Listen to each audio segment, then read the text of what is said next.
Ciri-ciri bagaimana nak keluar daripada malas. Kalau jumpa budak-budak muda kan, saya tak suka bagi mereka tarbiyah yang berat. Kerana saya pun bukan ustaz. Tapi saya kata kalau satu orang ada niat yang baik, nescaya Allah akan pelihara. Jadi kekal. Lepas tu hari-hari kan kita motivasi tuan-tuan tanya kenapa saya tak letih, kenapa saya boleh live banyak kali, kat mana stamina, apa rahsia dia. Saya boleh cakap, makan madu saya boleh cakap. Tapi itu bukan istilah dia. Tadi saya baru belajar 3 istilah malas kan, daripada seorang budak yang buat kajian. Jadi saya boleh bagi tahu kata, setiap hari kalau kita ada niat yang baik, maka Allah pelihara hari itu daripada kemalasan, Allah pelihara hari itu daripada sifat ragu-ragu, dan Allah pelihara hari itu daripada bolak-balik. Saya ni tuan-tuan nampak je saya kerja teruk. Bini saya kata saya pemalas.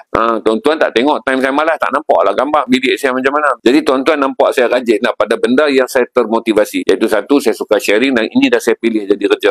Ini motivate lah. Lepas tu tuan-tuan, dia tak ada lah istilah letih. Kalau orang tanya kan, saya beritahu letih. Tapi dalam hidup kita ni, saya beritahu dekat tuan-tuan, normal manusia boleh kerja 6 jam ya. Normal. Dan manusia kena tidur 6 jam. Jadi 12. 12 jam tu adalah letih. Tapi kita aturlah nak bekerja dalam keadaan letih. Sebab letih ni kebanyakan bisikan malas. Banyak benda pun kita tak buat bukan kerana kita letih, kerana kita malas. Tapi oleh kerana malas berada dalam diri kita dalam 3 keadaan. Satu adalah kehidupan yang statik. Orang tu dah malas. Lepas tu hidup dia pula statik. Maka lama-lama dia kata dia letih. Sebenarnya dalam kehidupan dia tak capai apa-apa. Dia statik je. Maka seorang ahli yang sangat juru dalam bidang menentang malas, dia kata, orang macam saya ni kalau nak ubah hidup, senangnya masuk pagi saya kena pakai basuh baju. Saya kena mula amalkan basuh baju. Sebab saya tak nak basuh baju. Dia kata yang baik untuk saya, bangkit basuh baju. Supaya kita boleh keluar daripada tepu ni dengan hari ni ada benda baru kita buat. Rupanya untuk seorang pemalas ni, basuh baju sendiri pun benda baru. Sebab nanti lepas basuh baju, dia akan timbul masalah nak perah baju. Lepas nak perah baju, dia akan timbul masalah nak sidai baju. Bila timbul masalah nak sidai baju, nanti ada ingatan petang, nanti kena ambil baju.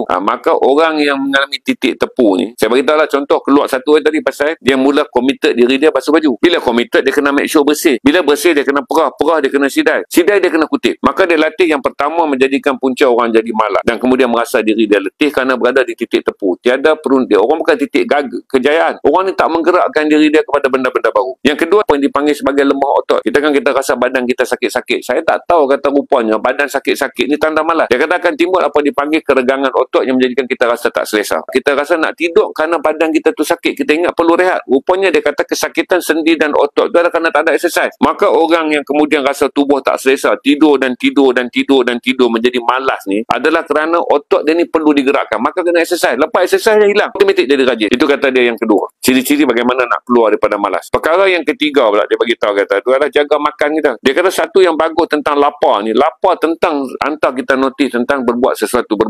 Jadi kalau hari tu saya kenyang, patutlah saya rasa bila cuti pagi menterdarah banyak. Lagi lihat, lagi pula bini bawa main nasi lah, petang bini goreng nasi lah, goreng cop pisang segala macam, jadi gorila kan, jadi Fir'aun hari tu. Rupa-rupanya makan yang banyak menjadikan kita malas. Sebab saya baru faham, rupanya orang kata aku lemah badan apa semua kan. Bukan tanda demam. Itu adalah sejenis gangguan pada otot yang kerana kita tak bergerak banyak. Itu kena exercise. So itulah saya boleh bagi tahu. Okay.